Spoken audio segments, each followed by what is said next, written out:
जय हिंद friends, math is fun with GR में आपका स्वागत है।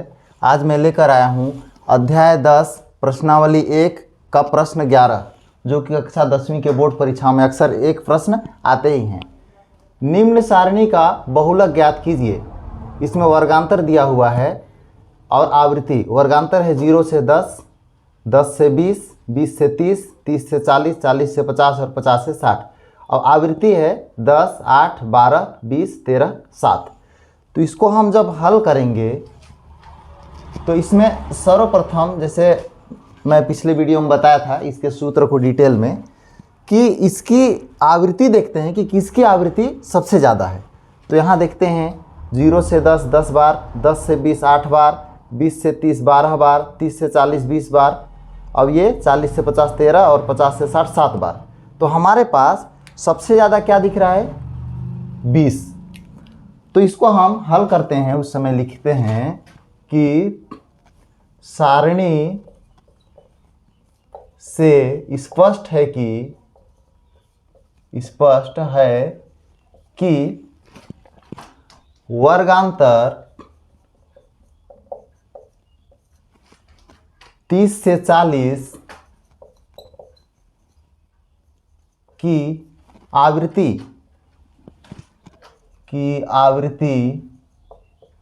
सबसे अधिक कितनी बार है? 20 है।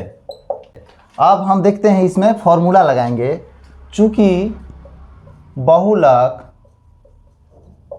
बराबर होता है L प्लस कोष्टक में F1 माइनस F0 अपॉन में इसी को लिखना है 2F1 माइनस F0। अब बच गया हमारे पास F2, तो F2 को लिखना है, इंटू में हो जाएगा H।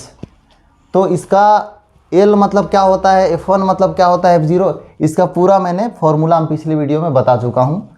तो अब हम यहाँ पर इसको हल करते हैं। तो देखिए, यहाँ आवृत्ति इसकी क्या हो गई? बहुलक 20। अब बहुलक का वर्ग क्या हुआ? 30 से 40। तो बहुलक के वर्ग का यहाँ लोअर लिमिट क्या हो जाएगा? 30 हो जाएगा।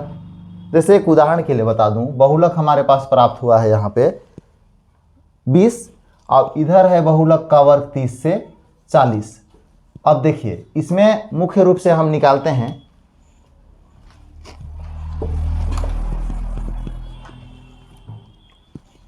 अब आपको मैं रफ में बनाकर दिखाता हूँ। चूँकि इसकी आवृत्ति अधिकतम है, इसलिए इसका वर्ग जो होगा 30 से 40 होगा। बहुलक वर्ग अर्थात 30 से 40 होगा। चूँकि यहाँ इसका मान कितना है? सर्वाधिक 20 है। तो ये जो लिमिट है तो L लोअर लिमिट हो गया हमारे पास। अब H का भी मान यहाँ से निकाल सकते हैं। H का मान, इन दोनों का अंतर कितना है? वर्ग की माप अर्थात इन दोनों का माप है, H हो गया। तो इसको हम लिखते हैं क्रमशः, इसको क्या बोलते हैं? L बराबर बहुलक वर्ग की निम्न सीमा। हमारे पास कितना आया? निम्न सीमा क्या हुआ? 30। दूसरा है F1 बहुलक वर्ग की बारंबारता। हमारे पास कितना है? इसका बारंबारता 20। ये रफ है आपको समझने के लिए। अब अगला है F0। तो F0 क्या है? बहुलक वर्ग के ठीक पहले, बहुलक वर्ग के ठीक पहले की बारंबारता को हम देखते हैं। ठीक पहले की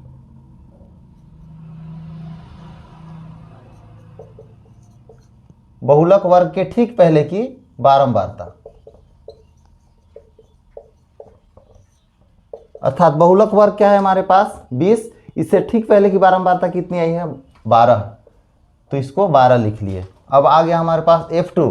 अब F2 का मान क्या होगा? बहुलक वर्ग के ठीक बाद की बारंबारता।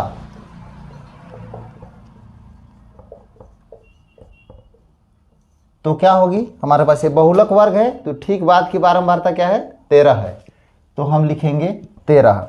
अब बचा क्या, F1 F0 F2 हो गया, H बच गया, तो H बराबर होता क्या है, वर्ग की माप। अब देखिए वर्ग की माप कितनी आई है हमारे पास, इन दोनों का अंतर कितना है, वर्गांतर 10 का, अर्थात इसकी माप होगी 10।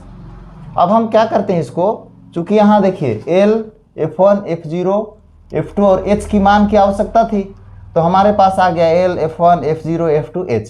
अब इन मानों को हम इस सूत्र में रख देते हैं, तो लिखेंगे उपरोक्त मानों को सूत्र में रखने पर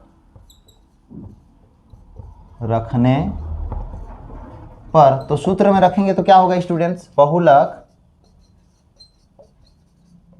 बराबर L के जगह में क्या हो जाएगा हमारे पास 30 हो जाएगा, धन का कोष्टक में F1 अर्थात F1 का मान 20, ऋण का F0 का मान क्या हो जाएगा 12, और बटे में 2 गुणा कितना होता है F1 अर्थात 20, ऋण का F2 अर्थात 12, सॉरी F0 अर्थात 12, और F2 का मान कितना प्राप्त हुआ है यहाँ पे 13, और लास्ट में इंटू में हो जाएगा H का मान हो जाएगा 10। तो इसको आगे हम देखते हैं, यहाँ बहुलक का मान ज्ञात करना है तो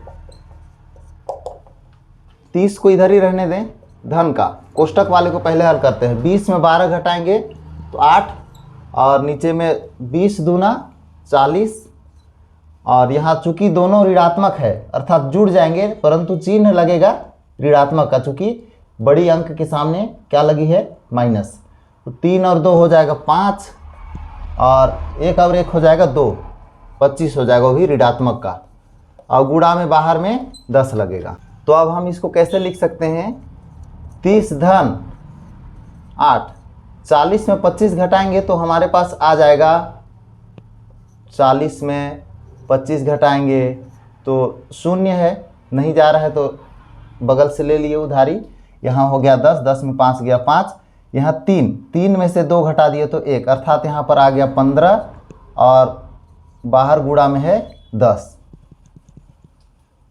अब ये कट सकता है चूंकि गुणा में है, तो यहाँ 15 है, यहाँ 10 है, तो ये 2 से तो कटेगा नहीं, 3 से तो कटेगा, लेकिन यहाँ पर सम संख्या है, यहाँ विषम संख्या है, अर्थात इसको 5 से काट देते हैं, 5 तिया 15, 5 दूना 10, अर्थात 30 धन 8 दूना 16 बटे 3। अब इसको भाग देना है, तो 16 से हम भाग दे दिए, ये 16 को भाग दे दिए 3 से, तो 3 पचे 15, घटा दिए, बचा कितना 1, ये 0 हो गया। अब चूंकि 3 से 1 छोटा है इसलिए दशमलव लगाए तो लग गया 0। अब 3 तिया हो जाएगा 9, फिर 9 घटा देंगे किसमें 10 में, तो क्या बचेगा 1, अब चूंकि दशमलव लगाए हैं इसलिए फिर लग जाएगा 0, उसके बाद फिर 3 से जाएगा तो 9 हो जाएगा, तो 1। इस तरह से दशमलव के 2 अंक तक ही हम लेते हैं। 30 10 धन, तो इस तरह से इसको लिख सकते हैं 30 धन 5.33।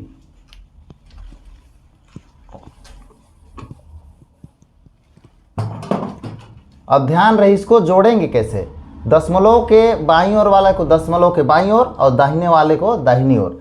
तो यहाँ मैं आपको रफ करके दिखा रहा हूँ, जैसे 30 धन दशमलव के बाद कुछ नहीं है तो 0, इधर 5.33, अब दोनों को जोड़ेंगे तो 0 धन 3 3, 0 धन 3 3, दशमलव 5 और 0 5 और 3 3 हो जाएगा, अर्थात इसको लिख सकते हैं हम 35.33, अर्थात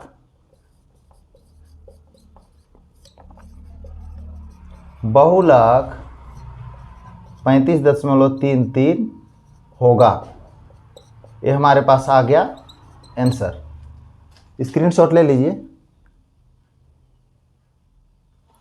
इसी तरह के और भी वीडियो देखने के लिए हमारे चैनल मैथ इज फन को सब्सक्राइब कीजिए, लाइक कीजिए और अपने दोस्तों तक शेयर कीजिए, और बेल आइकन दबाना बिल्कुल ना भूलें ताकि कोई भी वीडियो आपसे छूटे नहीं। और इसी तरह से नेक्स्ट वीडियो मिलते हैं, तब तक आप अपना ख्याल रखिए। Thank you.